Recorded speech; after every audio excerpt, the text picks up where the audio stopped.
കൃപയുടെ വാസസ്ഥലം കൃപാസനം.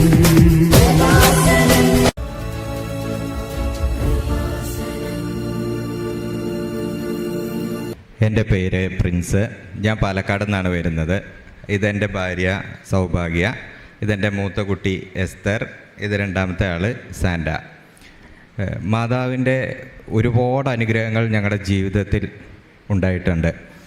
അതിൽ ഉടമ്പടി എടുത്തു കഴിഞ്ഞിട്ട് ഞങ്ങളുടെ ജീവൻ തന്നെ നഷ്ടപ്പെടാവുന്ന സിറ്റുവേഷനിൽ നിന്നും മാതാവ് വളരെ അത്ഭുതകരമായിട്ട് എന്നെയും എൻ്റെ ഭാര്യേനെയും എൻ്റെ അപ്പച്ചനെയും അമ്മച്ചീനെയൊക്കെ രക്ഷപ്പെടുത്തിയ സാക്ഷ്യമാണ് ഞാനിവിടെ പറയുന്നത്. 2019 ഞങ്ങൾ ആദ്യമായിട്ട് ഈ ഉടമ്പടി എന്ന് പറഞ്ഞ സംഭവം കേൾക്കുന്നത്. അതിനെപ്പറ്റി വലിയ ധാരണയൊന്നും ഞങ്ങൾക്കില്ലായിരുന്നു. ഞങ്ങളങ്ങനെ ഒരു ദിവസം ഇവിടെ വന്നു. രാവിലെ വന്ന് ഉടമ്പടി എടുക്കാൻ തന്നെയാണ് വന്നത്. ഉടമ്പടി എടുക്കാൻ വേണ്ടി ഞാനും വൈഫും വന്നു. അപ്പോൾ എന്നോട് പറഞ്ഞു, ഉടമ്പടിക്ക് നമുക്കിങ്ങനെ ചെയ്യാം, ഇതിൻ്റെ 6 നിയോഗങ്ങളുണ്ട്, നമുക്ക് ഒരിക്കലും നടക്കില്ല എന്ന് പറയുന്ന കാര്യങ്ങൾ മാതാവ് നമുക്ക് നടത്തി തരും എന്നാണ് വിശ്വാസം. അപ്പം ഞാനതത്ര സീരിയസ് ആയിട്ട് എടുത്തില്ല. കാരണം എന്നാന്ന് ചോദിച്ചാൽ സ്വാഭാവികമായിട്ട് ഒരു അലസതയുണ്ട്. കാരണം ഞാനൊരാണാണല്ലോ. അപ്പോൾ അതിൻ്റെ ഒരു അഹങ്കാരം എനിക്ക് അന്ന് മാതാവിനോടുണ്ട്. ഞാൻ പ്രാർത്ഥിക്കുമെങ്കിലും എനിക്ക് ഇങ്ങനെയുള്ള കാര്യത്തിൽ അധികം അങ്ങോട്ട് വിശ്വാസമില്ലായിരുന്നു. അങ്ങനെ എൻ്റെ ഭാര്യ വന്നു. അവളാണ് ആദ്യം 2019 ഉടമ്പടി എടുത്തത്. 19 ഉടമ്പടി എടുത്തു. അതിന് ശേഷം നിയോഗം എഴുതാൻ നേരത്തെ എന്നോട് ചോദിച്ചു, നമുക്ക് 6 നിയോഗങ്ങൾ വേണം. ഞങ്ങൾക്ക് ഒരുപാട് നിയോഗങ്ങളുണ്ട്, പക്ഷേ 6 എണ്ണം എഴുതാൻ പറ്റത്തുള്ളൂ. അപ്പോൾ ഏറ്റവും ആവശ്യമുള്ള 6 നിയോഗങ്ങളാണ് എഴുതേണ്ടത്. അതിനകത്ത് 1ാമത്തെ നിയോഗം ചോദിച്ചപ്പം ഞാൻ പറഞ്ഞു, നമുക്കിപ്പം സാമ്പത്തിക ബുദ്ധിമുട്ടുകളുണ്ട്, വീടില്ലാത്ത പ്രശ്നങ്ങളുണ്ട്. അപ്പം ഞാൻ അവളോട് പറഞ്ഞു, നമുക്ക് ആയുസ്സും ആരോഗ്യവും തന്നാൽ ബാക്കി എല്ലാ കാര്യങ്ങളും നമുക്ക് നേടിയെടുക്കാം. അപ്പം ഞങ്ങളങ്ങനെ അതിനകത്ത് ആദ്യത്തെ നിയോഗം വെച്ചു. ഞങ്ങളെ പെട്ടെന്നുള്ള മരണങ്ങളിൽ നിന്നും അപകടങ്ങളിൽ നിന്നും അങ്ങനെ മാരകമായ രോഗങ്ങളിൽ നിന്നും എന്നെയും എൻ്റെ കുടുംബത്തെയും ഞങ്ങളുമായിട്ട് ബന്ധമുള്ള എല്ലാവരെയും രക്ഷിക്കണമെന്ന് ആദ്യത്തെ ഉടമ്പടി ഞങ്ങൾ വെച്ചു. അതിനുശേഷം ഞങ്ങൾ 2ാമത്തെ വെച്ചു, ഞങ്ങൾക്കൊരു വീട്.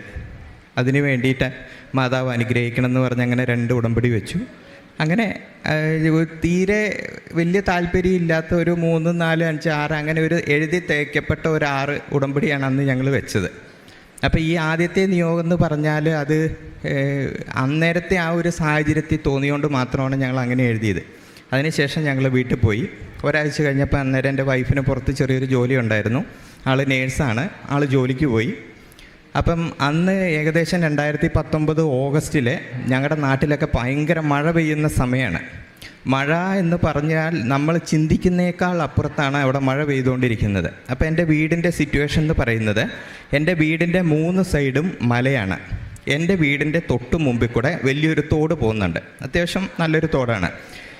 എന്നിരുന്നാലും ആ വീട്ടിൽ അത്ര സേഫ്റ്റി ഉണ്ടോയെന്ന് ചോദിച്ചാൽ ഇത്രയും വർഷമായിട്ട്, കാരണം ഒരു 40-45 വർഷക്കാലമായിട്ട് അതിനകത്ത് താമസിക്കുന്നതാണ്, ഇതുവരെ ഇങ്ങനെ ഒരു സിറ്റുവേഷൻ ഞങ്ങൾക്ക് ഉണ്ടായിട്ടില്ല. ഞങ്ങൾ ഫേസ് ചെയ്യേണ്ട ആവശ്യം വന്നിട്ടില്ല. അതുകൊണ്ട് ഞങ്ങൾ വീട്ടിൽ താമസിക്കുമ്പോൾ ഞങ്ങൾക്ക് നല്ല ധൈര്യമാണ്. അങ്ങനെ ഒരു ദിവസം ഈ ഒരാഴ്ചയായിട്ട് ഇങ്ങനെ മഴ പെയ്തുകൊണ്ടിരിക്കുകയാണ്. അപ്പോൾ ഒരു ദിവസം ഞാൻ തൃശ്ശൂർ പോയിട്ട് തിരിച്ചു വരുന്ന വഴിക്ക് എൻ്റെ അപ്പച്ചൻ എന്നെ വിളിച്ച് പറഞ്ഞു, എടാ ഭയങ്കരമായിട്ട് മഴ കൂടിയിട്ടുണ്ട്, കറണ്ടില്ല, ടെലിഫോണിന് നെറ്റ്വർക്കും കിട്ടുന്നില്ല. അപ്പം നീ വണ്ടി കൊണ്ടുവരുവാണെങ്കിൽ തോട് കടത്തണ്ട, റോഡിലിട്ടാൽ മതി എന്ന് പറഞ്ഞു. സാധാരണ ഇങ്ങനെ മഴ പെയ്യുന്ന സമയത്ത് എന്നെ വിളിച്ചു പറയും.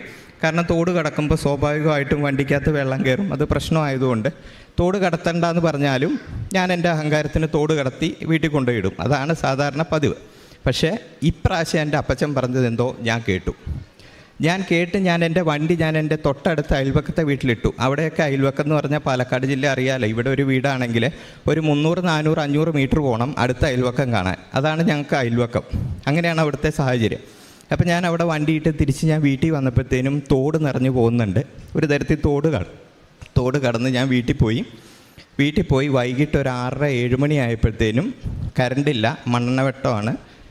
മൂത്ത കുട്ടിയുണ്ട് എൻ്റെ കൂടെ, അവൾക്ക് അന്ന് 2 വയസ്സേ ഉള്ളൂ. എൻ്റെ വൈഫ് അവിടെ ഇല്ല. എൻ്റെ അപ്പച്ചനും അമ്മച്ചിയും ഉണ്ട്, അത്യാവശ്യം ഏജ്ഡാണ്. അപ്പച്ചന് ഒരു ഹാർട്ട് അറ്റാക്ക് കഴിഞ്ഞതാണ് 2008, ഓൾറെഡി സ്റ്റെൻഡ് ഇട്ടതാണ്. അമ്മച്ചിക്കും അത്യാവശ്യം പ്രായമുണ്ട്. അപ്പം ഞങ്ങൾ മാത്രമേ ഉള്ളൂ വീട്ടിൽ. അപ്പോൾ രാത്രി ആയപ്പോഴത്തേനും ഒരു 7-7:30 ആയപ്പോഴത്തേനും മഴ ശക്തിയായിട്ട് പെയ്യാണ്. ഒരു രക്ഷയില്ലാത്ത മഴ. അതെങ്ങനെ പറയണമെന്ന് എനിക്കറിയത്തില്ല, അതേപോലെ മഴ. ഒരു 10 ദിവസമായിട്ട് ഇതേ അവസ്ഥയാണ്. അപ്പോൾ പെട്ടെന്ന് ഞങ്ങളുടെ വീടിൻ്റെ പുറകിൽ നിന്ന്, ഹാളിൽ ഞങ്ങൾ ഇരിക്കുമ്പോൾ വീടിൻ്റെ പുറകിൽ നിന്ന് എന്തൊക്കെയോ ഉരുണ്ട് വീഴുന്ന ശബ്ദം കേട്ടു. ഞാൻ ജസ്റ്റ് ടോർച്ച് എടുത്ത് പുറത്തേക്ക് ഇറങ്ങി നോക്കിയപ്പം ഞങ്ങളുടെ വീടിൻ്റെ സൈഡിൽ വണ്ടി ഇടാൻ വേണ്ടി ചെറിയൊരു ഷെഡ് ഉണ്ടായിരുന്നു. ആ ഷെഡിൻ്റെ ഉള്ളിൽ കൂടെ വലിയ തോട് പോലെ വെള്ളം കുത്തി ഒഴുകി പോവുകയാണ്.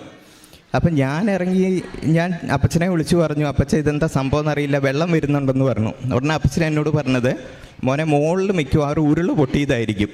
ഇങ്ങനെയുള്ള സാഹചര്യത്തിൽ ഉരുൾ പൊട്ടാറുണ്ട് ഇത്രയും മഴ പെയ്യുമ്പോൾ. അത് കേട്ടപ്പോഴത്തേനും എനിക്ക് എന്താ ചെയ്യേണ്ടതെന്ന് അറിയത്തില്ല. കാരണം വീടിൻ്റെ പുറകിലുള്ള കുറേ ഷീറ്റുകൾ, ഡ്രം, കുറേ സാധനങ്ങളുണ്ട്. എൻ്റെ പഴയ ബുക്കും അടക്കം ഞാൻ പുറകിലൊരു ബാഗിനകത്ത് വെച്ചിട്ടുണ്ട്. ഇതൊക്കെ ഒഴുകി ഇങ്ങനെ പോവാണ്. ഞാൻ കുറേ ബുക്ക് എടുക്കാൻ നോക്കി. ഈവൻ ഗ്യാസ് സിലിണ്ടർ വരെ, കാലി സിലിണ്ടർ വരെ ആ വെള്ളത്തിൽ ഒഴുകിപ്പോയി. ഞാൻ കുറേ നോക്കി, ഒരു രക്ഷയില്ല. പെട്ടെന്ന് തന്നെ എനിക്ക് മനസ്സിലായി സംഭവം അപകടമാണ്, ഇനി വീട്ടിൽ നിൽക്കാൻ പറ്റത്തില്ല. കാരണം ആ ഒരു സൈഡിൽ കൂടെ വന്ന വെള്ളം വീടിൻ്റെ ബാക്കിൽ വന്നിട്ട് കുത്തി വീടിൻ്റെ 2 സൈഡിൽ കൂടെ ഒഴുകുകയാണ്. ഈ 2 സൈഡിൽ കൂടെ ഒഴുകുന്ന വെള്ളം പോരാഞ്ഞ് ബാക്കിയുള്ള മലയത്തെ വെള്ളം തോട്ടിൽ കൂടെ മുന്നിൽ കൂടെ പോവുകയാണ്. അപ്പം 4 സൈഡിലും വെള്ളം കയറി കിടക്കുകയാണ്. ഞങ്ങൾക്കൊരു രക്ഷയില്ല, എന്ത് ചെയ്യണമെന്ന് എനിക്കറിയില്ല. കുഞ്ഞുറങ്ങുകയാണ്. ഇവളെ ഞാൻ എടുത്തു. ഇവളെ എടുത്ത് ടോർച്ചും എടുത്ത് ഞാൻ ഇവളെ എടുക്കാൻ റൂമിൽ പോയപ്പോൾ ഒരു കാര്യം ഞാൻ ചെയ്തു. എനിക്കിവിടെ നിന്ന് വന്നപ്പോൾ ഒരു കാശ് രൂപം ഇവളെനിക്ക് തന്നിട്ടാണ് പോയത്. ഞാൻ ആ കാശ് രൂപം എടുത്ത് ഷർട്ട് ഇട്ടിട്ടില്ല, മുണ്ടിൻ്റെ മടുക്കുകുത്തേ വെച്ച് ഞാൻ ടോർച്ചും എടുത്ത് പുറത്തിറങ്ങി. 2 സൈഡും ഓടി ഓടി ഞാൻ ടോർച്ചടിച്ച് നോക്കുകയാണ്, ഏത് സൈഡിൽ കൂടെയാണ് ചെളി വരുന്നത്, ഏത് സൈഡിൽ കൂടെയാണ് വെള്ളം വരുന്നത്.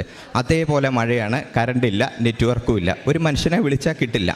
അപ്പോൾ ഈ ഇടയ്ക്കിടയ്ക്ക് ഇങ്ങനെ ഓരോ സ്ഥലത്തും ഇങ്ങനെ ഉരുൾ പൊട്ടുന്ന ശബ്ദം നമുക്ക് കേൾക്കാം, ഇടി പോലെ. അന്ന് മൊത്തം അവിടെ പൊട്ടിയത് 28 ഉരുളാണ് ഞങ്ങളുടെ വീടിൻ്റെ കോമ്പൗണ്ട് ഫുള്ള് പൊട്ടിയത്. 28 ഉരുൾ പൊട്ടിയതിൽ ഞങ്ങളുടെ വീട്ടിൽ വന്ന് ആ ബാക്ക് സൈഡിൽ വന്ന് വെള്ളവും ചെളിയും കൂടെ വീടിനകത്ത് കയറാൻ തുടങ്ങിയ സമയം തൊട്ടിട്ട് ഞങ്ങൾ പ്രാർത്ഥിക്കുന്നുണ്ട്. എന്ത് ചെയ്യണം, എങ്ങനെ കടക്കണം, ആരെ വിളിക്കണമെന്ന് ഒരു ഐഡിയ ഇല്ല. കുഞ്ഞുണ്ട്, അപ്പച്ചനുണ്ട്, അമ്മച്ചിയുണ്ട്, ഞാനൊരാളേ ഉള്ളൂ. എന്തായാലും ഞാൻ അവിടെ നിന്നു. ഞാൻ മനസ്സിൽ ടോർച്ച് അടിച്ചുകൊണ്ട് ഒരൊറ്റ പ്രാർത്ഥനയെ ഞാൻ പ്രാർത്ഥിച്ചുള്ളൂ. അമ്മേ മാതാവേ, ഞാനും ഭാര്യയും നിൻ്റെ സന്നിധിയിൽ വന്നതാണ്. നിൻ്റെ സന്നിധി വന്ന് ഞാനൊരു ഉടമ്പടി എടുത്തിട്ടുണ്ടെങ്കിൽ ഈ ഒരു വെള്ളവും ഈ ഒരു മഴയ്ക്കോ എന്നെയോ എൻ്റെ കുടുംബത്തെയോ നശിപ്പിക്കാൻ പറ്റത്തില്ല. എൻ്റെ കരം പിടിച്ച് അങ്ങ് എങ്ങനെയും എന്നെ ഈ തോട് കർത്തണം. ഞാനത് മാത്രമേ പ്രാർത്ഥിച്ചുള്ളൂ. ഞാൻ കണ്ണടച്ചത് പ്രാർത്ഥിച്ച് തിരിഞ്ഞ് ഞാൻ നോക്കുമ്പം ടെറസിൻ്റെ മുകളിലേക്ക് കയറാൻ വേണ്ടി വെച്ചിരിക്കുന്ന ഒരു സ്റ്റീലിൻ്റെ കോണിയാണ് ഞാൻ കാണുന്നത്. ഒന്നും നോക്കിയില്ല, കോണി എടുത്ത് തോടിൻ്റെ കുറുകെ ഇട്ടു. 2 കവുങ്ങ് വെട്ടിപ്പൊളിച്ച് അതിലേക്കിട്ട് ഞാൻ അപ്പച്ചനെ ആദ്യം കടത്തി, കയറ് കെട്ടി. അത് കഴിഞ്ഞ് അമ്മച്ചീനെ കയറ് കെട്ടി കടത്തി. അത് കഴിഞ്ഞ് കുഞ്ഞിനെ എടുത്ത് ഞാൻ അപ്പുറത്ത് കടത്തി. അങ്ങനെ ഞങ്ങൾ അവിടുന്ന് രക്ഷപ്പെട്ടു. അന്നത്തെ ആ ഒരവസ്ഥ. പിന്നെ അത് കഴിഞ്ഞ് 2 ദിവസം കഴിഞ്ഞിട്ട് പിന്നെ ഒരാഴ്ചയോളത്തോളം ഞങ്ങൾ പള്ളിയുടെ ക്യാമ്പിലായിരുന്നു. അതൊക്കെ കഴിഞ്ഞ് അപ്പം ആ ഒരു സിറ്റുവേഷനായി. പിന്നെ തിരിച്ച് വീട്ടിലേക്ക് പോകാൻ ഞങ്ങൾക്ക് കഴിയില്ല. കാരണം ഓരോ പ്രാവശ്യം മഴ പെയ്യുമ്പോഴും ഈ ഉരുൾ പൊട്ടിപ്പോയ ചാലിക്കൂടെ വെള്ളങ്ങൾ വന്നുകൊണ്ടിരിക്കുകയാണ്. അപ്പോൾ ഈ വെള്ളം വരുന്ന ആ സൗണ്ടും ആ ഒരു ബുദ്ധിമുട്ടും കൂടെ ഞങ്ങൾക്ക് ഭയങ്കരമായിട്ട്, ഒന്നാമത് വയസ്സായ ആൾ കൂടെ ആയതുകൊണ്ട് അവിടെ താമസിക്കാൻ പറ്റാത്ത സ്ഥിതിയായി. പിന്നെ രണ്ടാമത്തെ ചിന്ത, ഒരു വീട് മേടിക്കണം, അവിടുന്ന് എങ്ങനെയും മാറണം, അതല്ലാതെ വേറെ വഴിയില്ല. അങ്ങനെ ഞാൻ ഇവളോട് കാര്യങ്ങൾ പറഞ്ഞു. അപ്പോൾ ഞങ്ങളൊരു വീട് നോക്കാൻ വേണ്ടി പോയി. ഇതെൻ്റെ 2ാമത്തെ സാക്ഷ്യമാണ്. വീട് നോക്കാൻ വേണ്ടി വീട് പോയി കണ്ടു, ഇഷ്ടപ്പെട്ടു. കയ്യിലൊറ്റ പൈസയില്ല, വീട് മേടിക്കുകയും ചെയ്യണം. ഞങ്ങൾക്ക് ഈ മഴ തുടരെ ഇങ്ങനെ വന്നുകൊണ്ടിരിക്കുകയാണ്. കാരണം അന്ന് കാലവർഷമായിട്ടുള്ളൂ, തുലാവർഷമായിട്ടില്ല.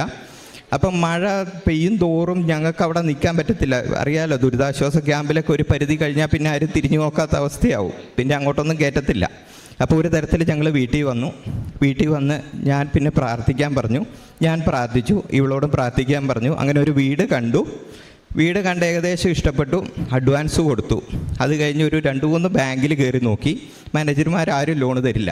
കാരണം ഇങ്ങനെ ഒരു ഉരുളുപൊട്ടിൻ്റെ പ്രശ്നം കൂടെ ഉള്ളതുകൊണ്ട് ആ ഭാഗത്തേക്ക് അവർ ലോൺ തരത്തില്ല എന്ന് തീർത്ത് പറഞ്ഞു. ഉടനെ ഞാൻ അവിടുന്ന് ഇവിടെ വന്ന് ഈ ആൾക്കാരെ വന്ന് മാതാവിൻ്റെ മുഖത്ത് നോക്കി ഞാൻ പറഞ്ഞു, എൻ്റെ ജീവൻ നീ രക്ഷിച്ചു, അത് ശരിയാണ്, അതിന് ഞാൻ എന്നും നന്ദിയുള്ളതാണ്. ഇനി എന്നെ പേടിപ്പെടുത്തി നീ എന്നെ മുന്നോട്ട് ജീവിപ്പിക്കരുത്, അതിനെന്തെങ്കിലും ഒരു തീരുമാനം നീ എനിക്കിന്ന് ഉണ്ടാക്കി തരണം എന്ന് പറഞ്ഞു. ഇത് പ്രാർത്ഥിച്ച് ഞാൻ ഇവിടുന്ന് പോയി. ആ സമയത്ത് വൈഫ് അവിടെ ഒരു ദിവസം 53 പ്രാവശ്യം പ്രത്യക്ഷീകരണ പ്രാർത്ഥന 53 ദിവസം ചൊല്ലിയായിരുന്നു. അതിൻ്റെ ഫലമായിട്ട് ഞങ്ങൾക്ക് വീട് അഡ്വാൻസ് കൊടുക്കും. 2019 ഡിസംബറിൽ തന്നെ ഞങ്ങൾ വീട് രജിസ്ട്രേഷൻ ചെയ്തെടുക്കുകയും ചെയ്തു. ഇതാണ് ഞങ്ങളുടെ രണ്ടാമത്തെ അനുഭവം. ഇനി മൂന്നാമത്തെ അനുഭവം എന്ന് പറയുന്നത് 2021 എൻ്റെ ഇളയ മോളുണ്ടായി. 2022 ഒരു ഒക്ടോബർ ആയപ്പോഴത്തേന് ഇവയൊക്കെ ഇടയ്ക്കിടയ്ക്ക് ഇങ്ങനെ പനികളും കാര്യങ്ങളും വരുന്നുണ്ടായിരുന്നു. അപ്പം ഈ പനി എന്ന് പറഞ്ഞു കഴിഞ്ഞാൽ ഈ കൊച്ചിന് പനി വന്നു കഴിയുമ്പോഴത്തേന് തീരെ അവശതയാവും, അപ്പം തന്നെ ഹോസ്പിറ്റലിൽ കൊണ്ടുപോകുന്ന ഒരു സിറ്റുവേഷനാണ് എന്നും ഉണ്ടായിരിക്കുന്നത്. അങ്ങനെ ഒരു ഒക്ടോബർ ആയപ്പോഴത്തേനും ഇവക്ക് പനി വന്നു. എൻ്റെ അടുത്താണ്, ഞാനും മോളും മാത്രമേ ഉള്ളൂ, ഞങ്ങൾ 3 പേരും മാത്രമേ ഉള്ളൂ, ഇവള് പുറത്താണ്. അപ്പോൾ പനി വന്നു കഴിഞ്ഞ് ഞാൻ ഹോസ്പിറ്റലിൽ കൊണ്ടുപോയി അഡ്മിറ്റ് ചെയ്ത് കഴിഞ്ഞപ്പോഴത്തേനും ഡോക്ടർ പറഞ്ഞു ആൻറ്റിബയോട്ടിക് സ്റ്റാർട്ട് ചെയ്യാൻ, 2 ദിവസം കൊണ്ട് പനി കുറയുമെന്ന് പറഞ്ഞു. 2 ആയി 3 ആയി, പനി കുറയുന്നില്ല. 4-ാമത്തെ ദിവസം രാവിലെ ഡോക്ടർ വന്നിട്ട് പറഞ്ഞു നമുക്കിത് എന്ത് പനിയാണെന്നുള്ളത് അറിയുന്നില്ല, കാരണം ബ്ലഡ് ടെസ്റ്റ് ചെയ്തു, യൂറിൻ നോക്കി, എന്താണ് അസുഖം എന്നറിയത്തില്ല. അന്നൊരു 11:30 ആയപ്പോൾ ഡോക്ടർ എന്നെ ക്യാബിനിലേക്ക് വിളിച്ചിട്ട് എന്നോട് പറഞ്ഞു ഇത് ക്ലിനിക്കലി ഐഡൻറ്റിഫൈ ചെയ്യാൻ കഴിയില്ല, നമുക്കിത് പറയാൻ പറ്റുന്നത് കവാസാക്കി എന്ന് പറഞ്ഞ ഒരു അസുഖമാണ്, പക്ഷേ ഇതെനിക്ക് കൺഫേം ചെയ്യാൻ പറ്റത്തില്ല. ഇത് ചെയ്യാൻ പറ്റുന്നത് സെക്കൻഡ് ഒരു ഒപ്പീനിയൻ എടുക്കണം. അപ്പോൾ സെക്കൻഡ് ഒപ്പീനിയൻ എടുക്കണമെങ്കിൽ ഡോക്ടർ എന്നെ അഡ്മിറ്റ് ചെയ്ത് എന്നെ വിളിച്ചത് ശനിയാഴ്ചയാണ്. അപ്പോൾ പിറ്റേ ദിവസം ഞായറാഴ്ചയാണ്. ഓൾറെഡി 3-4 ദിവസം ഹോസ്പിറ്റലിലായി. കുട്ടിയുടെ സിറ്റുവേഷൻ വളരെ മോശമായി. ഈ കവാസാക്കി എന്ന് പറയുന്നത് ഹേർട്ടിലെ കൊറോണറി ആർട്ടറിനെ ബാധിക്കുന്ന ഒരു അസുഖമാണ്. ഇത് ഹേർട്ടിൻ്റെ കൊറോണറി ആർട്ടറി വീങ്ങിയിട്ട് ഹാർട്ടിന് ബ്ലോക്ക് വരെ വരുന്ന ഒരു അസുഖമാണ്. അപ്പം അതിൻ്റെ സിറ്റുവേഷനും അതിൻ്റെ ആ ക്രിട്ടിക്കൽ പ്രശ്നങ്ങൾ ഞങ്ങൾ അന്നേരം മനസ്സിലാക്കി. അപ്പോൾ ഡോക്ടർ പറഞ്ഞ് എത്രയും പെട്ടെന്ന് MES മെഡിക്കൽ കോളേജിലേക്ക് പോകണം, അവിടെ നിന്നാണ് സെക്കൻഡ് ഒപ്പീനിയൻ എടുക്കുന്നത്. അപ്പം ഞങ്ങൾ ഇപ്പം തന്നെ ഞാൻ അവിടെ നിന്ന് കുഞ്ഞിനെ എടുത്തുകൊണ്ട് മെഡിക്കൽ കോളേജിലേക്ക് പോയി. അവിടെ പോയി അവിടുത്തെ ഡോക്ടറിനെ കൺസൾട്ട് ചെയ്തപ്പം അവരൊരു മരുന്ന് മാത്രമാണ് പറഞ്ഞത്, വേറെ ട്രീറ്റ്മെൻറ്റ് ഇതിനില്ല. IVIG എന്ന് പറഞ്ഞ ഒരു തെറാപ്പിയാണ് ഇതിനുള്ളത്. പക്ഷേ ഒറ്റ പ്രശ്നമുണ്ട്, ഇത്രയും ദിവസം പനി ആയതുകൊണ്ടും ഇനി ആ മരുന്ന് കൊടുക്കുമ്പോൾ കുട്ടി റിയാക്റ്റീവ് ചെയ്തില്ലെങ്കിൽ, അതിന് റിയാക്ഷൻ ഉണ്ടാവുകയാണെങ്കിൽ വേറൊരു മരുന്നുമില്ല, നമുക്ക് ഒരു ഹോപ്പുമില്ല. അപ്പം NICUവിലേക്ക് അഡ്മിറ്റ് ആക്കണമെന്ന് പറഞ്ഞു. അവിടെയും വന്നു എനിക്ക് പ്രതിസന്ധി, കാരണം NICUവിൽ അപ്പനെ കയറ്റത്തില്ല, നിർഭാഗ്യവാൻ. വീണ്ടും പുറത്തിരുന്നു, കുഞ്ഞിനെ മടി വെച്ചിരിക്കുകയാണ്, ഈ കുട്ടി വേറെ ആരുടെയും കൂടെ പോകത്തില്ല. അപ്പം ഞാൻ ഒത്തിരി അവിടെ ഇരുന്ന് വിഷമിക്കുകയാണ്, ഞാൻ കരയുന്നുണ്ട്, ഞാൻ എന്ത് ചെയ്യണമെന്നറിയത്തില്ല. അപ്പോൾ എൻ്റെ സിസ്റ്റേഴ്സ് വന്നു. അപ്പോൾ അവരുടെ ആരുമായിട്ട് ഈ കുട്ടി ഈ അസുഖവും കൂടെ ഉള്ളതുകൊണ്ട് തീരെ അങ്ങോട്ട് പോകുന്നില്ല. അപ്പം അനസ്തെറ്റിക്ക് കൊടുത്തു കഴിഞ്ഞാലും ഈ കുട്ടി ഉറങ്ങുന്നില്ല, കാരണം ഞാൻ അവിടെ ഇട്ടിട്ട് പോകുന്ന ഇവക്കറിയാം, ഇവൾ ഉറങ്ങുന്നില്ല. അപ്പം ഞാൻ ഇവളെ എടുത്തു കഴിഞ്ഞ് ഞാൻ പുറത്തു പോയിട്ട് ഞാൻ വൈഫിനെ വിളിച്ചിട്ട് ഞാൻ പറഞ്ഞു, ഇവിടെ ഇന്ന പോലെയാണ് സിറ്റുവേഷന്, നമുക്ക് ഇനിയിപ്പോൾ ഈ മരുന്ന് കൊടുക്കാതിരിക്കാൻ കഴിയില്ല, എന്തായാലും ഇത്രയും വൾഗറായ ഒരു സിറ്റുവേഷനായി, അതുകൊണ്ട് മരുന്ന് നമ്മൾ കൊടുക്കാൻ തീരുമാനിക്കുകയാണ്. അപ്പം നീ പ്രാർത്ഥിക്കണം, ഞാനും പ്രാർത്ഥിക്കാം. ഞാൻ അവിടെ നിന്നുകൊണ്ട് ഞാൻ എൻ്റെ കൊച്ചിനെ തോളിലിട്ടുകൊണ്ട് എൻ്റെ മനസ്സിൽ ഇവിടെ ഈ കൃപാസനത്തിൻ്റെ ഈ പള്ളിയുടെ മുന്നിൽ അൾത്താരയുടെ മുന്നിൽ മുട്ടുകുത്തി കൈ വിരിച്ച് നിൽക്കുന്ന ഞാനാണ് അവിടെ നിൽക്കുന്നത്. ഞാൻ എൻ്റെ ശരീരം കൊണ്ട് മാത്രമേ ഞാൻ അവിടെയുള്ളൂ, എൻ്റെ മനസ്സുകൊണ്ട് ഞാൻ ഇവിടെയാണ്. ഞാനിവിടെ ആയിരുന്ന പോലെ ഞാൻ പ്രാർത്ഥിച്ചു. അതിനുശേഷം കുട്ടി പതുക്കെ ഉറങ്ങാൻ തുടങ്ങി. കുട്ടീനെ ഞങ്ങൾ NICUവിൽ കൊടുത്തു. എൻ്റെ ചേച്ചി ഉണ്ടായിരുന്നു. പതുക്കെ മയങ്ങിക്കഴിഞ്ഞപ്പോഴത്തേനും NICUവിൽ കൊടുത്ത് 8:30 ആയപ്പോഴത്തേനും ഫസ്റ്റ് ഡോസ് കൊടുക്കാൻ തുടങ്ങി. ഫസ്റ്റ് ഡോസ് കൊടുത്ത് ഏകദേശം ഒരു 9-10 ആയപ്പോഴത്തേനും ഡോക്ടർ ഇറങ്ങി വന്ന് പറഞ്ഞു കുഴപ്പമില്ല, ആൾ ഓക്കെയാണ്, വേറെ ടെൻഷൻ അടിക്കണ്ടെന്ന് പറഞ്ഞു. അപ്പോൾ ഈ സമയം കൊണ്ട് ഞാൻ അവിടെ ഇരുന്ന് പ്രാർത്ഥിക്കുന്നുണ്ട്, ബൈബിൾ വായിക്കുന്നുണ്ട്, കൊന്ത ചെല്ലുന്നുണ്ട്. അത് കൂടാതെ തന്നെ ഞാൻ കൃപാസനത്തിലെ മാതാവിനോടൊരു കാര്യം കൂടെ ഞാൻ പറഞ്ഞു, എൻ്റെ കൊച്ചിൻ്റെ അസുഖം മാറിക്കഴിഞ്ഞാൽ ഞങ്ങൾ 2 പേരും ഇവിടെ വന്ന് മാതാവിൻ്റെ ആ ഫ്രണ്ടിലത്തെ കവാടം തൊട്ട് നമ്മൾ ഉടമ്പടി എടുത്ത് പോകുന്ന ആൾത്താര വരെ ഞാൻ മുട്ടേ നടന്ന് പ്രത്യക്ഷീകരണ പ്രാർത്ഥന ചൊല്ലിക്കൊള്ളാമെന്ന് പറഞ്ഞു. ഞങ്ങളത് കഴിഞ്ഞ് രോഗമെല്ലാം മാറി കുറച്ച് നാൾ അതിൻ്റെ പുറകെ ഉണ്ടായിരുന്നു. ഹാർട്ടിന് വീക്കം ഉണ്ടോയെന്നറിയാൻ കാർഡിയോളജിസ്റ്റിനെ കണ്ടു. പല അസുഖങ്ങളും കാര്യങ്ങളൊക്കെ ഇതിനിടയ്ക്ക് വരികയും അതൊന്നും കാര്യമായി ബാധിച്ചില്ല. അങ്ങനെ ഞങ്ങളിവിടെ വന്ന് ഇത് പ്രാർത്ഥിച്ച് സമർപ്പിച്ച് ഞങ്ങളിവിടുന്ന് പോയി. പിന്നെ എനിക്ക് മൂന്നാമത്തെ സാക്ഷ്യം പറയാനുള്ളത്, ഞാൻ ആക്ച്വലി ഒരു നേഴ്സാണെങ്കിലും കുറച്ച് ഹോസ്പിറ്റലുകളിലൊക്കെ എനിക്ക് വർക്ക് ചെയ്യാൻ പറ്റുകയുള്ളൂ. കാരണം എൻ്റെ അപ്പച്ചന് വയ്യ. അപ്പച്ചന് ഇങ്ങനെ ഒരു 2008 തൊട്ട് ഞാൻ പഠിക്കുന്ന സമയത്ത് തന്നെ ഹാർട്ടിന് പ്രശ്നമുള്ളതുകൊണ്ട് വീട്ടിൽ ആളില്ലാത്തതുകൊണ്ടും എനിക്കങ്ങനെ എവിടെയും പോയി സ്ഥിരമായിട്ട് നിൽക്കാൻ കഴിഞ്ഞില്ല.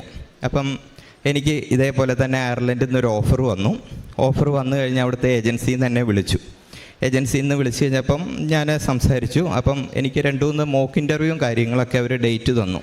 ആദ്യത്തെ മോക്ക് ഇൻ്റർവ്യൂവിന് എന്നെ വിളിച്ചു. ഞാൻ പെർഫോം ചെയ്തു. എന്നോട് പറഞ്ഞു, പ്രിൻസേ 25 CV എൻ്റെ കയ്യിൽ ഇരിപ്പുണ്ട്. ഇത്രയും മോശപ്പെട്ട് മാത്രം സംസാരിക്കുന്ന പ്രിൻസിന് ഈ ജോലി കിട്ടുമോ ഇല്ലയോ എന്നാണ് എന്നോട് ചോദിച്ചത്. സത്യം പറഞ്ഞാൽ എനിക്ക് ഈ സാഹചര്യത്തിൽ ജോലി വളരെ അത്യാവശ്യമാണ്. കാരണം എനിക്ക് പോയേ പറ്റുള്ളൂ. കുറച്ച് ബാധ്യതയും കാര്യങ്ങളൊക്കെ ഉണ്ട്. അപ്പം എനിക്കാകെ വിഷമായി. കാരണം ഒരാളങ്ങനെ പെട്ടെന്ന് പറയുമ്പോൾ പ്രൊഫഷണലി എനിക്കറിയാം, പക്ഷേ എനിക്ക് സംസാരിക്കാനുള്ള ബുദ്ധിമുട്ടാണ്. ഇംഗ്ലീഷ് അവർ പറയുന്നത് അറിയാം, യൂറോപ്യൻസിൻ്റെ ഇംഗ്ലീഷ് എങ്ങനെയാണെന്നുള്ളത് അറിയാമല്ലോ നമുക്ക്. പല കാര്യങ്ങളും എനിക്ക് തിരിയുന്നില്ല. അങ്ങനെ ഫസ്റ്റ് ഇൻ്റർവ്യൂ കഴിഞ്ഞു. സെക്കൻഡ് ഞാൻ അവരോട് പറഞ്ഞു, ഞാൻ മാക്സിമം ട്രൈ ചെയ്യാം, എനിക്കെന്തായാലും ഈ ജോലി വേണം. അങ്ങനെ ഞാൻ 2ാമതും 3ാമതും 4ാമതും ഇൻ്റർവ്യൂ അറ്റൻഡ് ചെയ്യുകയാണ്. ഇങ്ങനെ ഓരോ പ്രാവശ്യവും ഇൻ്റർവ്യൂ അറ്റൻഡ് ചെയ്യുമ്പോഴും ഇൻ്റർവ്യൂ കഴിഞ്ഞ ഉടനെ പുള്ളിക്കാരി വിളിച്ച് പറയും 25 CV ടിക് ടിക് ടിക് എന്ന് അവർ ആൻസർ പറയും. പ്രിൻസ് വളരെ മോശമാണ്. എൻ്റെ കോൺഫിഡൻസ് ലെവൽ പോയി, തീരെ താഴേക്ക് പോയി. അപ്പോഴും ഞാനൊരു കാര്യം ചെയ്തിട്ടുണ്ട്. ഞാൻ ഈ ഇൻ്റർവ്യൂ അറ്റൻഡ് ചെയ്യുന്നതിൻ്റെ മുന്നേ ഈ കഴിഞ്ഞ വർഷം നവംബർ 23-ാം തീയതി ഇവിടെ വന്ന് ഞാൻ ഉടമ്പടി എടുത്തിട്ടുണ്ട്. അപ്പോൾ ജോലിയുടെ കാര്യം ഓൾറെഡി ഞാൻ വെച്ചു. ഒരു ദിവസം എനിക്കൊരു ഇൻ്റർവ്യൂ ഡേറ്റ് തന്നു, ക്രിസ്മസിന് ശേഷം. അപ്പോൾ അന്നത്തെ ദിവസം ഞാൻ പഠിച്ചിട്ടുണ്ട്, പക്ഷേ എനിക്കിത് പെർഫോം ചെയ്യാൻ കഴിയുന്നില്ല. അതാണ് എൻ്റെ പ്രശ്നം. ഇൻ്റർവ്യൂവിന് അവർ സൂം മീറ്റിങ്ങിൽ വിളിച്ച് കഴിയുമ്പോഴത്തേനും അവരെ കാണുമ്പോഴത്തേനും ഞാൻ ഭയങ്കരമായിട്ട് പാനിക്കായി പോവുകയാണ്. അതായിരുന്നു എൻ്റെ പ്രശ്നം. അപ്പം ഞാൻ ഒരു പ്രാവശ്യം പുള്ളിക്കാരി വിളിച്ചു കഴിഞ്ഞപ്പോഴത്തേനും ഞാനൊരു ശകലം ഉപ്പെടുത്ത് വെള്ളത്തിലിട്ട് അത് ഞാൻ കണ്ണു അടച്ച് ഒറ്റയടിക്ക് കുടിച്ചു. മാതാവിൻ്റെ കാശുരൂപം എടുത്ത് എൻ്റെ കയ്യിൽ ഞാൻ ചുരുട്ടി പിടിച്ചു. അതൊരു പ്ലാസ്റ്റിക് കവറിനകത്തിട്ടാണ് ഞാൻ എപ്പോഴും സൂക്ഷിക്കുന്നത്. ഞാനത് കയ്യിൽ ചുരുട്ടി ഞാൻ പിടിച്ചു. പുള്ളിക്കാരി വിളിച്ച് ഇൻ്റർവ്യൂ എടുത്തതിന് ശേഷം എൻ്റെ വൈഫിനെ വിളിച്ചു പറഞ്ഞു, പ്രിൻസിന് എന്താ പറ്റിയെന്ന് അറിയത്തില്ല, ഇന്ന് അസാധ്യമായിട്ട് ആൾ പെർഫോം ചെയ്തിരിക്കുന്നു എന്ന് പറഞ്ഞു. അത് എങ്ങനെ പറഞ്ഞെന്നോ എന്താ കാണിച്ചതെന്ന് എനിക്ക് ഓർമ്മയില്ല. പക്ഷേ ഞാനത് നന്നായിട്ട് പെർഫോം ചെയ്തു. അത് കഴിഞ്ഞ് എനിക്ക് ശരിക്കും ഡയറക്റ്റ് ഇൻ്റർവ്യൂവിൻ്റെ ഡേറ്റ് വന്നു. ഡയറക്റ്റ് ഇൻ്റർവ്യൂവിന് അവിടെ നിന്ന് ഒരു മെയിലാണ് വിളിക്കുന്നത്, ഹോസ്പിറ്റലിൽ നിന്ന് അവരുടെ ഒരു മെയിൽ സ്റ്റാഫാണ് വിളിക്കുന്നത്. പുള്ളിക്കാരെ ഭയങ്കര സ്ട്രിക്റ്റ് ആണ്. ഓൾറെഡി സൂം മീറ്റിങ്ങിലാണ് നമ്മൾ പറയുന്ന ആൻസർ അവർ റെക്കോർഡ് ചെയ്യുന്നുണ്ട്. 9 പേർക്കാണ് ഇൻ്റർവ്യൂ വരുന്നത്. അപ്പോൾ അതിനകത്ത് ഏറ്റവും മോശമായ ആൾക്കാരെ അവരെടുക്കത്തില്ല. അങ്ങനെയാണത് അവർ പ്ലാൻ ചെയ്തിരിക്കുന്നത്. അപ്പം ഫസ്റ്റ് ഇൻ്റർവ്യൂ കഴിഞ്ഞു. ഏകദേശം ചോദിച്ച ക്വസ്റ്റ്യൻസൊക്കെ ഗ്രൂപ്പിൽ തന്നു. സെക്കൻഡ് ചോദിച്ചു, എല്ലാം ഡയറക്റ്റ് ക്വസ്റ്റ്യനാണെന്നൊക്കെ പറയുന്നുണ്ട്. പക്ഷേ ഇവരുടെ സ്ലാങ് മനസ്സിലാക്കാൻ ഭയങ്കര പാടാണ്. അപ്പം ഞാൻ എന്നാ ചെയ്തത്, ഞാൻ റൂമിൽ പോയി. ഞാൻ എൻ്റെ വൈഫിനെ വീഡിയോ കോൾ ചെയ്തു. ഇവള് മാതാവിൻ്റെ ആ ബുക്ക് എടുത്ത് മുന്നിൽ വെച്ചിട്ടുണ്ട്. ഞാൻ മാതാവിൻ്റെ കാശുരൂപം എൻ്റെ കയ്യിലുണ്ട്. അത് കൂടാതെ തന്നെ വേറൊരു കാശുരൂപം എൻ്റെ അടുത്തുണ്ടായിരുന്നു. അത് ഞാൻ ബുക്കിൻ്റെ അവിടെ വെച്ചു. ഞാൻ പഠിച്ചുകൊണ്ടിരുന്ന ബുക്ക് തുറന്നു വെച്ചിട്ട് ഞാൻ ഉപ്പെടുത്ത് സർവശക്തനായ പിതാവെ ചൊല്ലി ഞാനിരിക്കുന്ന ടേബിളിന് ചുറ്റും ഇട്ടു. ഒരു ഗ്ലാസ് വെള്ളം എടുത്തു. ആ വെള്ളത്തിൽ ഞാൻ ഉപ്പിട്ട് ഇടയ്ക്കിടയ്ക്ക് ഞാൻ ആ വെള്ളം കുടിക്കുന്നുണ്ട്. അപ്പം അങ്ങനെ പുള്ളിക്കാരൻ എന്നെ വിളിച്ചിട്ട് എന്നോട് ക്വസ്റ്റ്യൻ ചോദിച്ചു. ഒരു 5-6 ക്വസ്റ്റ്യൻ ചോദിച്ചു. എങ്ങനെയാണോ ഞാൻ പഠിച്ചു വെച്ചത് അതേ രീതിക്കാണ് പുള്ളി എന്നോട് ചോദിച്ചത്. ആ ചോദിച്ച എല്ലാ ക്വസ്റ്റ്യൻസിനും വളരെ വൃത്തിയായിട്ടും വ്യക്തമായിട്ടും എനിക്ക് ആൻസർ ചെയ്യാൻ പറ്റി. അങ്ങനെ ഇൻ്റർവ്യൂ കഴിഞ്ഞു. ഞാനപ്പോൾ ഇടയ്ക്കിടയ്ക്ക് ഈ ഉപ്പിട്ട വെള്ളം ഞാൻ കുടിക്കുന്നുണ്ട്. അത് കുടിക്കും തോറും എൻ്റെ തൊണ്ടയിൽ നിന്നൊരു തണുപ്പാണ്. എനിക്ക് ആ സമയത്ത് ഒരു ചൂടോ ഒരു വിറയലോ അല്ലെങ്കിൽ സംസാരിക്കാനുള്ള പേടിയോ ഒരു പ്രശ്നവും എനിക്കില്ല. ഞാൻ ആ വെള്ളം കുടിക്കും തോറും നമ്മൾ ഈ ഗ്ലൂക്കോസ് കുടിക്കുന്ന ഒരു ഫീലാണ് എൻ്റെ ഉള്ളിലേക്ക് വന്നുകൊണ്ടിരിക്കുന്നത്. അങ്ങനെ ഞാനത് നന്നായിട്ട് അറ്റൻഡ് ചെയ്തു. അന്ന് കൃത്യം 10 മണിയായപ്പം എനിക്ക് അവർ കോൺട്രാക്റ്റ് അടിച്ചു തന്നു. വളരെ സന്തോഷമായി എനിക്ക്. ആ 9 പേര് അറ്റൻഡ് ചെയ്തതിൽ ഇന്ന് വരെയുള്ള പ്രോസസ്സിങ്ങിൽ ഞങ്ങൾ 3 പേർക്ക് മാത്രമേ കോൺട്രാക്റ്റ് വന്നിട്ടുള്ളൂ.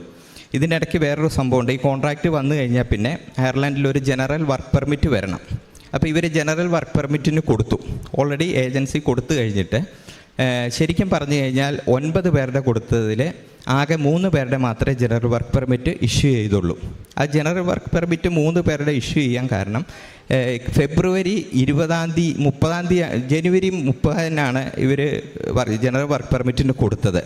ശരിക്കും പറഞ്ഞു കഴിഞ്ഞാൽ 10 ദിവസം കൊണ്ട് വരേണ്ടതാണ്. ഫെബ്രുവരി 10-ാം തീയതി ആയപ്പോഴത്തേനും വന്നിട്ടില്ല.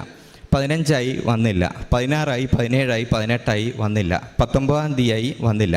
അപ്പം ബാക്കി എല്ലാവരുടെയും റിജക്റ്റായി. അവർക്ക് മെയിൽ വന്നു. എനിക്കൊരു കൺഫർമേഷനും ഇല്ല. ഞാൻ കൊടുത്തതിനെപ്പറ്റി എനിക്കൊരു അറിവുമില്ല. ഫെബ്രുവരി 20 ഞാൻ ഇവിടെ വന്നു. അപ്പോൾ എൻ്റെ വൈഫും ഉണ്ട് എൻ്റെ കൂടെ. അച്ഛൻ അൾത്താരയിലുണ്ട്.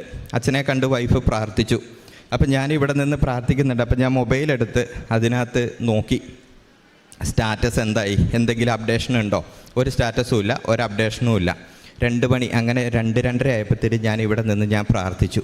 ഇന്ന് ഈ നിമിഷം എനിക്ക് ജനറൽ വർക്ക് പെർമിറ്റ് വരുവാണെങ്കിൽ ഇവിടുന്ന് സാക്ഷ്യം പറഞ്ഞിട്ട് ഞാൻ വീട്ടിൽ പോകുള്ളൂ പറഞ്ഞു.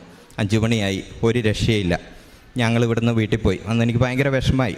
21-ാം തീയതി കൃത്യം 7:30 ആയപ്പം ജനറൽ വർക്ക് പെർമിറ്റ് ഇഷ്യൂ ചെയ്തുകൊണ്ട് പെട്ടെന്ന് എനിക്കൊരു മെയിൽ വന്നു. എനിക്ക് വളരെ സന്തോഷമായി. ജനറൽ വർക്ക് പെർമിറ്റിൻ്റെ വന്നതിന് ശേഷം പിന്നെ എനിക്കിവിടെ നാട്ടിൽ വിസയ്ക്ക് കൊടുക്കാം. അങ്ങനെ ഞാൻ വിസയ്ക്ക് കൊടുത്ത് ഇപ്പം ഞാൻ വിസയ്ക്ക് വേണ്ടി വെയിറ്റ് ചെയ്യുകയാണ്. അപ്പം വിസയ്ക്ക് കൊടുക്കുന്നതിന് മുന്നേ കഴിഞ്ഞ മാസം ഞാൻ ഉടമ്പടി പുതുക്കാൻ വന്നായിരുന്നു. അപ്പോൾ എന്നോട് ചോദിച്ചു, ഇത്രയും സംഭവിച്ചതല്ലേ, സാക്ഷ്യം പറയുന്നുണ്ടോ എന്ന് ചോദിച്ചു.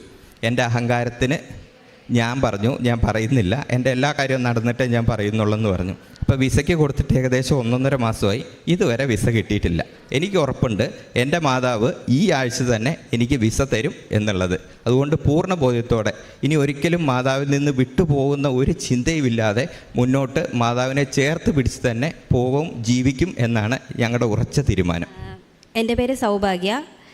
ഞാൻ നേഴ്സാണെന്ന് ഹസ്ബൻഡ് പറഞ്ഞല്ലോ. 2013 ഞാൻ നേഴ്സിംഗ് പാസ് ഔട്ടായത്. അതിനുശേഷം എല്ലാ നേഴ്സുമാരെയും പോലെ യൂറോപ്യൻ രാജ്യം എൻ്റെ ഒരു സ്വപ്നമായിരുന്നു. ഞാൻ പലതവണ പല രാജ്യങ്ങളിൽ പോകാൻ ശ്രമിച്ചു. അതിലൊന്നാമത് ജർമ്മൻ ലാംഗ്വേജ് പഠിച്ചു. എനിക്ക് പോകാൻ സാധിച്ചില്ല, വിസ റിജക്ഷനായി. പാസ്സായില്ല, അതാണ് ഒന്നാമത്തെ കാര്യം. 2 പാസ്സായില്ലെങ്കിൽ പോലും അവിടെ നഴ്സിംഗ് ഹോമിൽ പോകാം എന്ന് പറഞ്ഞ് കൊണ്ടുപോകാൻ ശ്രമിച്ചു, അതും സാധിച്ചില്ല. അതിനുശേഷം ഇറ്റലി വഴി കയറി പോകാൻ ശ്രമിച്ചു, അതും സാധിച്ചില്ല. ഇത്രയും വിസ റിജക്ഷൻ സംഭവിച്ച എനിക്കിനി യൂറോപ്യൻ രാജ്യം സാധിക്കില്ലെന്നാണ് എല്ലാ ഏജൻസിക്കാരും പറഞ്ഞത്. 2019 ഞങ്ങൾ ഉടമ്പടി ഇവിടെ വന്ന് എടുത്തത്. എൻ്റെ സഹോദരിയാണ് ആദ്യമായിട്ട് ഈ ഉടമ്പടിയുടെ കാര്യം ഞങ്ങൾക്ക് പറഞ്ഞു തന്നത്. 2019 ഞാൻ ഉടമ്പടി എടുത്തതിന് ശേഷം അടിയുറച്ച് ഞാൻ പ്രാർത്ഥിച്ചു. മാതാവിന് അസാധ്യമായ ഒരു കാര്യങ്ങളും ഇല്ലെന്ന് ഞാൻ ഉറച്ചു വിശ്വസിക്കുന്നു. മനുഷ്യർക്ക് അസാധ്യമായത് ദൈവത്തിന് സാധ്യമാണ്. അതുകൊണ്ട് എനിക്ക് എന്താണെങ്കിലും ഞാൻ പഠിച്ച പ്രൊഫഷനിൽ എനിക്ക് ജോലിക്ക് പോകാൻ സാധിക്കണം എന്ന് ഞാൻ പ്രാർത്ഥിച്ചു. പ്രത്യക്ഷീകരണ പ്രാർത്ഥന ഈ പറഞ്ഞതുപോലെ 53 പ്രാവശ്യം ഞാൻ പ്രാർത്ഥിക്കുമായിരുന്നു. അതിനുശേഷം എനിക്ക് അയർലൻഡിലെ ഒരു ജോബ് ഓഫർ വന്നു. 2022 ഞാൻ ജോലിക്ക് പോകുന്നത്. അതാണ് എൻ്റെ ഒന്നാമത്തെ സാക്ഷ്യം. രണ്ടാമത്, എല്ലാവരും ആഗ്രഹിക്കുന്ന പോലെ ജോലിയായി, 1 വർഷം ജോലി ചെയ്തു. അതിനുശേഷം റോഡ് സൈഡിലെ വീടും സ്ഥലമൊക്കെ വേണമെന്ന് തന്നെ ആഗ്രഹിച്ചു. അതുപോലെ തന്നെ മാതാവ് എനിക്ക് എല്ലാ കാര്യങ്ങളും ഒരുക്കി തന്ന് എനിക്ക് റോഡ് സൈഡിൽ വീട് സ്ഥലവും വാങ്ങാനായിട്ടുള്ള അനുഗ്രഹം തന്നു. അതാണ് എൻ്റെ രണ്ടാമത്തെ സാക്ഷ്യം. മൂന്നാമത്തെ സാക്ഷ്യം എൻ്റെ സഹോദരിയുടെയാണ്. എൻ്റെ സഹോദരി നേഴ്സാണ്. അവൾ സൗദിയിലായിരുന്നു വർക്ക് ചെയ്തുകൊണ്ടിരുന്നത്. അവിടെ നിന്ന് OET ഒരുപാട് തവണ എഴുതി. സ്പീക്കിങ് മാത്രം അവൾക്ക് കിട്ടില്ലായിരുന്നു. 10 മാർക്കിന് പോകുമായിരുന്നു. അതിനുശേഷം അവൾക്ക് അവളുടെ ജോലി ഭാരം കൂടിയിട്ട് അവൾക്ക് എക്സ്പീരിയൻസ് കൂടുതലുള്ളതുകൊണ്ട് നേഴ്സ് ഇൻചാർജിൻ്റെ പോസ്റ്റായിരുന്നു. ഓങ്കോളജി ഡിപ്പാർട്ട്മെൻറ്റിലായിരുന്നു അവൾ ജോലി ചെയ്തുകൊണ്ടിരുന്നത്. അവിടെ ഭയങ്കര പ്രഷറായിരുന്നു ജോലിയിൽ.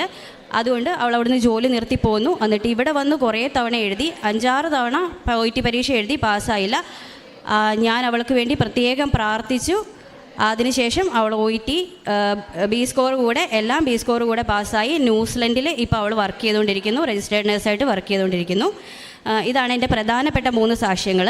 ഇതുകൂടാതെ ഞാൻ സാക്ഷ്യങ്ങൾ കേൾക്കുമായിരുന്നു. എപ്പോഴും സാക്ഷ്യങ്ങൾ കേൾക്കും, സ്ഥിരം ഞാൻ പ്രാർത്ഥിക്കും.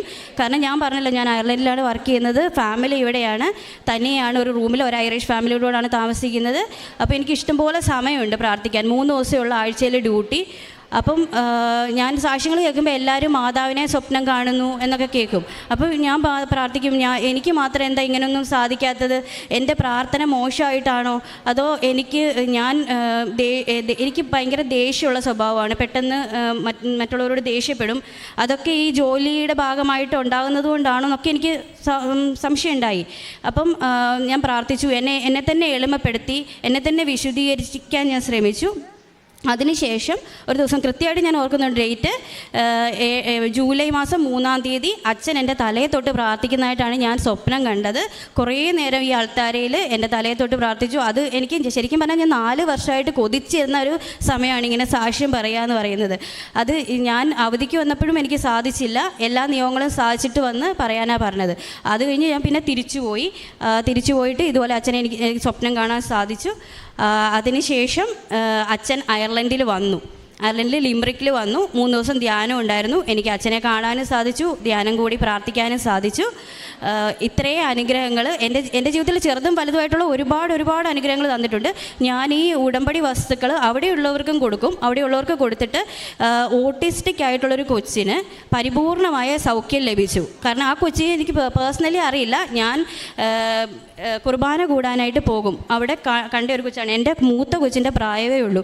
ആ കൊച്ചിങ്ങനെ ഒരു ഓട്ടിസ്റ്റിക് എന്ന് പറഞ്ഞാൽ നിങ്ങൾക്ക് അറിയാമല്ലോ. അപ്പോൾ ഒരുമാതിരി പ്രാർത്ഥനയൊക്കെ കൂടാതെ, പക്ഷേ അവർ കൊണ്ടുവരും, എല്ലാ ഞായറാഴ്ചയും അവർ കൊണ്ടുവരും. അതാണ് അവരുടെ ഒരു പ്രത്യേകത. അവർക്ക് വയ്യെങ്കിൽ പോലും ആ കൊച്ചിനെ കൊണ്ടുവരും. അപ്പോൾ എനിക്ക് സങ്കടമാണ്, ഈ വയ്യാത്ത കൊച്ചിനെ കൊണ്ടുവന്നിട്ട് പോലും മാതാവെ നീ ഒന്ന് കണ്ടു നോക്കിയേ എന്ന് ഞാൻ എൻ്റെ പ്രാർത്ഥനയിൽ ഓർത്ത് പ്രാർത്ഥിച്ച് അവരോട് എനിക്ക് ശരിക്കും പറഞ്ഞാൽ ഒരുപാട് ഇംഗ്ലീഷ് അറിയത്തില്ലെങ്കിലും അത്യാവശ്യം അവരോട് പിടിച്ചു നിൽക്കാൻ പറ്റുമെന്നേ ഉള്ളായിരുന്നു. അവരോട് എന്നിട്ട് ഞാൻ സംസാരിച്ച് ഇത് അവർക്ക് പറഞ്ഞ് മനസ്സിലാക്കി ഉടമ്പടി വസ്തു ഞാൻ കുറച്ച് കൊടുത്ത് അവർ ഈ ഉപ്പൊക്കെ ഉപയോഗിച്ച് പ്രാർത്ഥിച്ച് ആ കൊച്ചിന് പരിപൂർണ്ണ സൗഖ്യം ലഭിച്ചു. ഇപ്പം നന്നായിട്ടാണ് കുർബാനയ്ക്ക് വന്ന് നിൽക്കുന്നതും പ്രാർത്ഥിക്കുന്നതും ഒക്കെ. അതൊക്കെ കണ്ടപ്പോൾ എനിക്ക് ഒരുപാട് സന്തോഷം തോന്നി. മാതാവിനെ മഹത്വപ്പെടുത്തുമെന്ന് ഞാൻ അവിടെ നിന്ന് ഞാൻ പ്രാർത്ഥിച്ചതാണ്. ഈ കാര്യങ്ങളെല്ലാം ഞാൻ പറഞ്ഞ് പ്രാർത്ഥിക്കുമെന്ന്. പിന്നെ ഞാൻ യൂട്യൂബിലൊക്കെ ആണെങ്കിലും മാതാവിനെ മോശപ്പെടുത്തി സംസാരിക്കുന്ന കാര്യങ്ങളൊക്കെ കാണുന്നതാണ്. അതൊന്നും ഞാൻ കാണാൻ പോലും താല്പര്യം, കാരണം വ്യൂവേഴ്സിൻ്റെ ഇത് കൂടുന്നതുകൊണ്ട് അതൊന്നും ഞാൻ കാണത്തില്ലായിരുന്നു. പക്ഷേ എനിക്ക് പറയാനുള്ളത് അവരൊന്നും ഇതിനൊന്നും യോഗ്യരല്ല, ഇതൊന്നും പറയാൻ യോഗ്യരല്ല. എന്ത് അത്ഭുതം, എന്തൊക്കെ അത്ഭുതങ്ങൾ ഇവിടെ നടന്നിട്ടാണ് ആൾക്കാർ ഇങ്ങോട്ട് തേടിയാണ് മാതാവിൻ്റെ അനുഗ്രഹത്തിന് വേണ്ടിയിട്ട് വരുന്നത്. അപ്പം ദയവ് ചെയ്ത് എനിക്ക് പറയാനുള്ളത്, മാതാവിനെ ദുഷിച്ച് മനസ്സിൽ വിചാരിക്കുന്ന ആരും മാതാവിനെ ഒരിക്കലും ചെറുതാക്കി കാണരുത്. നമ്മളിവിടെ വന്നിരിക്കുന്നവരുടെ ചെറിയ ആവശ്യങ്ങൾ പോലും മാതാവ് കാണുന്നുണ്ട്. അതിൻ്റെ ഉത്തമ ഉദാഹരണമാണ് എൻ്റെ കുടുംബം. ഞാൻ മനസ്സിൽ വിചാരിക്കുന്ന കാര്യങ്ങൾ മാതാവ് എനിക്ക് നടത്തി തന്നിട്ടുണ്ട്. മാതാവിനും തിരുക്കുമാരനും 1000 നന്ദി. എൻ്റെ ജീവിതത്തിൽ ഞങ്ങൾ എന്നും ഉടമ്പടിയിൽ തന്നെ ആയിരിക്കുമെന്ന് ഉറച്ച് ഞാൻ പറയുന്നു. ഞങ്ങൾ പ്രേക്ഷിത പ്രവർത്തനമൊക്കെ നന്നായിട്ട് ചെയ്യും. ഞങ്ങളുടെ അവിടെ ഒരു അനാഥ മന്ദിരമുണ്ട്. അവിടെ എല്ലാ മാസവും ഞങ്ങളെ കൊണ്ടാവുന്ന വിധം ഞങ്ങൾ അരി സാധനങ്ങളാണെങ്കിലും അതേപോലെ സാമ്പത്തികമായിട്ടാണെങ്കിലും ഞങ്ങൾ കൊടുക്കാറുണ്ട്. പിന്നെ അത് കൂടാതെ തന്നെ ഞങ്ങളിപ്പോൾ ഈ കഴിഞ്ഞ ഒരു മാസം കൊണ്ട് ഏകദേശം കന്നഡ, തമിഴ്, അതേപോലെ മലയാളം പേപ്പറുകൾ ഇവിടുന്ന് ഒരു 10,500 പേപ്പർ മുകളിൽ കൊണ്ടുപോയി എല്ലാ ഭാഗത്തും ഞങ്ങൾ എത്തിക്കും. ഞങ്ങളിപ്പോൾ പാലക്കാടിനെ സംബന്ധിച്ച് മിക്സഡാണ്. അവിടെ ഹിന്ദുക്കളുണ്ട്, മുസ്ലിംസുണ്ട്, ക്രിസ്ത്യൻസൊക്കെ വളരെ കുറവാണ്. അപ്പോൾ അതുകൊണ്ട് പല ഭാഗങ്ങളിലും ഞങ്ങൾ തന്നെ കൊടുത്ത് പരമാവധി മാതാവിന് വേണ്ടി ഞങ്ങൾ പ്രവർത്തിക്കുന്നുണ്ട്. ഇനി മുന്നോട്ട് ഞങ്ങൾ അതേപോലെ തന്നെ ഞങ്ങൾ എവിടെ പോകുന്നു, എവിടെയായിരുന്നാലും മാതാവിൻ്റെ കൂടെ തന്നെ ആയിരിക്കാനാണ് ഞങ്ങൾ ആഗ്രഹിക്കുന്നത്. മാതാവ് വഴി ഈശോ തന്ന എല്ലാ അനുഗ്രഹങ്ങൾക്കും ഞങ്ങൾ നന്ദി പറയുന്നു. പരിശുദ്ധ അമ്മയുടെ മധ്യസ്ഥതയിൽ ഇപ്പോൾ ഒരു കുടുംബം, അവർക്ക് ഉണ്ടായ അനുഭവങ്ങൾ, ഒരുപിടി വലിയ അനുഭവങ്ങൾ, തുടക്കത്തിൽ തൊട്ട് പറഞ്ഞ കാര്യങ്ങൾ തന്നെയും എത്രത്തോളം വലിയൊരു സംരക്ഷണമാണ് ലഭിച്ചത്. ഇപ്പോൾ ഇന്ന് പറഞ്ഞ 2-3 സാക്ഷ്യങ്ങൾ ആവർത്തിച്ചതാണ്. ഉടമ്പടി എടുക്കുന്നവർക്ക് ലഭിക്കുന്ന ഒരു സംരക്ഷണത്തിൻ്റെ വലിയൊരു സാക്ഷ്യമാണ് പ്രിൻസ് ആദ്യം പറഞ്ഞ ഒരു സാക്ഷ്യവും. പിന്നീട് അങ്ങോട്ടുള്ളതെല്ലാം സംരക്ഷണത്തിൻ്റെ ഇതിൽ തന്നെയാണ് എങ്കിലും അതിന് കുറച്ചും കൂടെയൊക്കെ വിജയത്തിൻ്റെയും പ്രാർത്ഥനയുടെയൊക്കെ ഒരുക്കത്തിൻ്റെയൊക്കെ ഒരു സമയമുണ്ടായിരുന്നു. ഈ ഒരു സമയത്ത് അവസാന നിമിഷം മാതാവിനെ വിളിച്ച് പ്രാർത്ഥിച്ചപ്പം മാതാവ് വ്യക്തമായിട്ടൊരു ആത്മശക്തിയും മുന്നോട്ട് പോകാനുള്ള വഴിയും തെളിച്ചു തന്നു എന്നുള്ളത് ഈ ഒരു കുടുംബത്തിൻ്റെ സാക്ഷ്യമാണ്. ഒപ്പം കൂടെയുള്ള ആളും ജീവിത പങ്കാളിയും തൻ്റെ ജീവിതത്തിലുണ്ടായ അനുഭവങ്ങൾ വ്യക്തമായിട്ട് പറയുന്നുണ്ട്. ഇപ്പോൾ ഉടമ്പടിയിൽ വിശ്വസ്തയോടെ നിൽക്കുന്ന ഒരു കുടുംബത്തെ നമ്മളിപ്പോൾ സാക്ഷ്യത്തിലൂടെ പരിചയപ്പെടുന്നു. ഇനിയും ഉടമ്പടി ജീവിതത്തിൽ മുന്നോട്ട് പോകുമ്പോൾ മാതാവിൻ്റെ ഒരുപാട് അനുഭവങ്ങളും സ്വപ്നങ്ങളും ഉണ്ടാവട്ടെ എന്നും പരിശുദ്ധ അമ്മയുടെ ആ സഞ്ചരിക്കുന്ന ഒരു സാന്നിധ്യം ഇവരുടെ കുടുംബത്തിൽ ഇനിയും ദർശിക്കുവാനായിട്ട് ഇനിയും എല്ലാ നിയോഗങ്ങളും ഒരു കാരണമാകട്ടെ എന്ന് പ്രാർത്ഥിക്കുന്നു. നമുക്ക് കരങ്ങളടിച്ച് ദൈവത്തിൻ്റെ നാമം മഹത്വപ്പെടുത്താം. അത്യപൂർവ ദൈവാനുഭവങ്ങൾ ഇനി നിങ്ങൾക്കും സ്വന്തം. ഈ യൂട്യൂബ് ചാനൽ ഇതുവരെ സബ്സ്ക്രൈബ് ചെയ്തിട്ടില്ലെങ്കിൽ ഇപ്പോൾ തന്നെ സബ്സ്ക്രൈബ് ചെയ്യുക. ഈ വീഡിയോ ഇപ്പോൾ തന്നെ നിങ്ങളുടെ സുഹൃത്തുക്കൾക്ക് ഷെയർ ചെയ്തുകൊണ്ട് കർത്താവിൻ്റെ പ്രേക്ഷിതരാകുക.